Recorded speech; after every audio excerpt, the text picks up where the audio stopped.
दिल्ली में Bawana industrial area के पास है हरेवली गांव। यहाँ पर पिछले करीब 32 सालों से गोपाल गौ सदन नाम से गौशाला चल रही है, जहाँ लगभग 4500 गायों की सेवा होती है जो दूध नहीं देती हैं।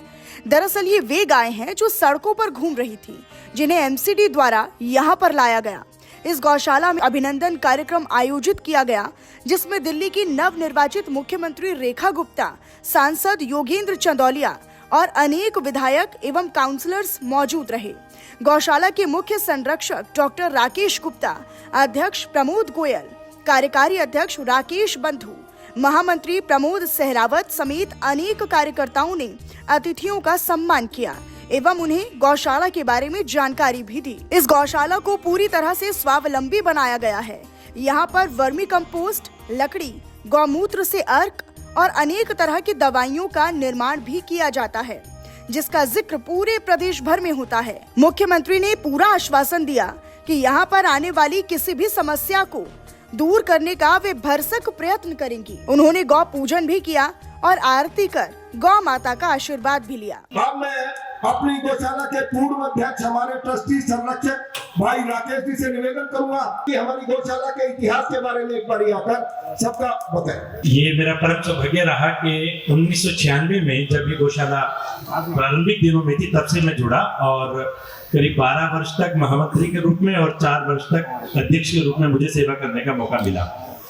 और जब भी हमें किसी तरह की समस्या आती रही, रेखा जी ने हमारा हमेशा मार्गदर्शन किया, हमारा सहयोग किया। विशेष रूप से उन दिनों में क्योंकि कांग्रेस की सरकार थी, तो बार बार हमारी ग्रांट भी रुक जाती थी, कभी एमसीडी से, कभी दिल्ली सरकार से, और वित्तीय दृष्टि से हमें बहुत सी समस्याओं का सामना करना पड़ता था। लेकिन क्योंकि हमारा क्षेत्र ये पीतापुरा, शालीमार बाग, रोहिणी का था और रेखा जी भी वहीं पर रहती थी, तो हमें ट्रस्टी बनाने हो या चारे की ट्रॉली की आवश्यकता हो, कोई गोडाउन बनाना हो, यहाँ पर शेड बनाने हो, हमेशा आपका सहयोग हमें मिलता रहा।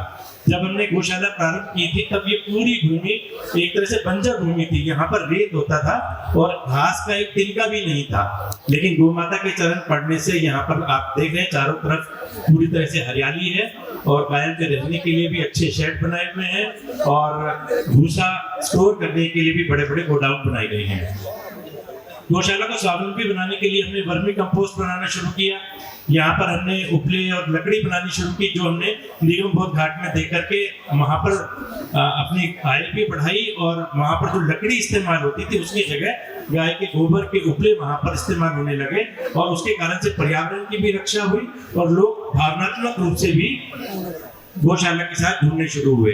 जैसे हमारे यहाँ कहा जाता है कि पहली रोटी गाय के लिए निकालनी चाहिए, लेकिन शहरों में रहते हैं, वहाँ पर गाय मिलती नहीं है, तो हमने गो ग्रास सेवा शुरू की और सैकड़ों की संख्या में हमने गाड़ियां लगाई जो घर घर जाकर के एक एक रोटी इकट्ठी करती हैं और यहाँ पर आकर के गाय को खिलाई जाती है।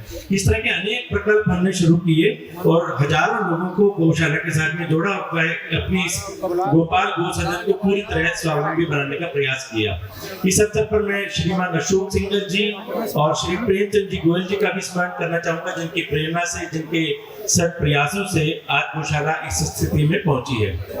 एक बात और मैं बताना चाहूंगा रेखा जी, करीब 10 वर्ष पहले, 15 वर्ष पहले दिल्ली सरकार ने एक समिति बनाई कि गौशाला को बंद कर दिया जाए, बिना बात के ये एक बर्डन बनी हुई है और एक सर्वे कराया गया कि किस किस गौशाला को बंद करें। उनका सबसे पहला टारगेट ये था, क्योंकि विश्व हिंदू परिषद और संघ के लोग इस गौशाला से जुड़े हुए थे। लेकिन जब सर्वे की रिपोर्ट आई तो उस रिपोर्ट में ये पाया गया कि गोपाल गौ सदन सर्वप्रथम है।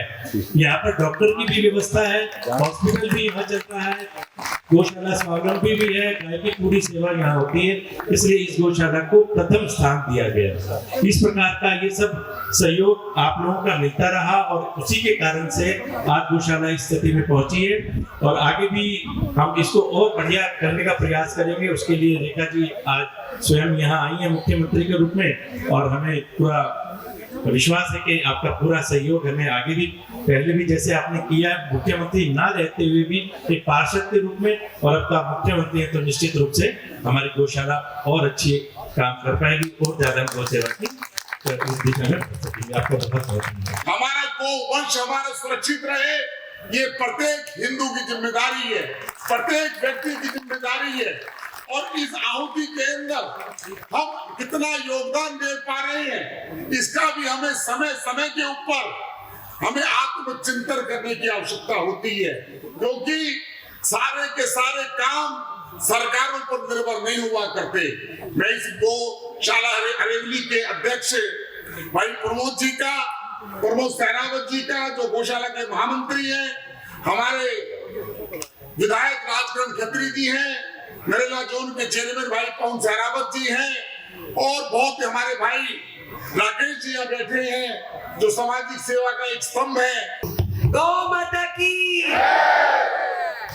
आज हरेवली गौशाला के इस परिसर में आई हूं मैं। राकेश गुप्ता जी ने सही कहा, जब 1996 में इस गौशाला के बनने की बात थी, एक परिवार के नाते हम लोग माननीय प्रेम जी गोयल, जो उस समय के संघ के नाते पूरा गौशालाओं का काम देश भर में देखते थे, तो उनकी बड़ी इच्छा थी कि दिल्ली में ऐसी गौशाला बने जहाँ पे वो काम हो जो सही मायने में गौ सेवा के होने चाहिए।